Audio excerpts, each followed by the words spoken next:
Dako tayo sa iba pang mga kaganapan dito po sa Metro Manila, mga kababo. Yung po mga nagtitinda sa ilan pang mga MRT station, alisin ho ng Department of Transportation. Kasama dyan ang Metropolitan Manila Development Authority. May update ang Star of M Manila.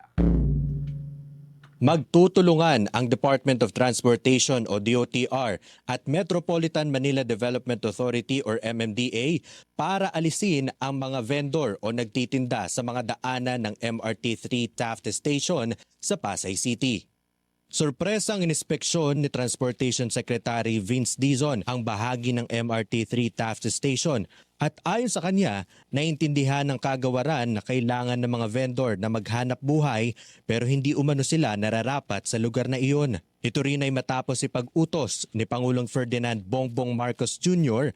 na alisin ang mga maaaring makaharang sa mga daanan ng pedestrians upang masiguro na maging mabilis ang pagpasok at labas ng mga pasahero. Dagdag pa rito, kinwestiyon rin ni Secretary Dizon ang isang mall na malapit sa MRT-3 Taft Station kung bakit ito umano naniningil ng renta sa mga vendor kahit na pagmamay-ari ng gobyerno ang area.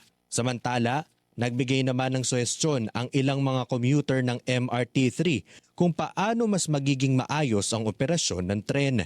Yun nga, yung mga pagbabago, magdagdag ng tren, iayos yung tren na hindi nag-aaberya, tuloy-tuloy ang biyahe. Para sa ganun, maganda yung serbisyo nila sa mga pasahero. So, dagdagan nila yung aircon nila kasi medyo mainit. Tapos, mas magandang serbisyo lalo sa escalator and elevator system po. And ayun nga po, mas madaming bago ng tren. I think add more 2 hours. Lalo na sa pag-operate ng airport, lalo na kasi maraming umuwi ng gabi. Like for example, katulad ko mga BPO pang gabi kami. So may cut-off lang sila. Like for me, merong mid-shift na pumapasok na madaling araw. So napaka-convenient niya sa aming mga BPO employee na magdadag sila ng 2 hours or 3 hours if possible. Mula rito sa 102.7 Star FM Manila, ito si Star DJ German Bolero and this is Bombo Radio Philippines, the #1 and most trusted source of news and information. Basta Radyo. Bombo!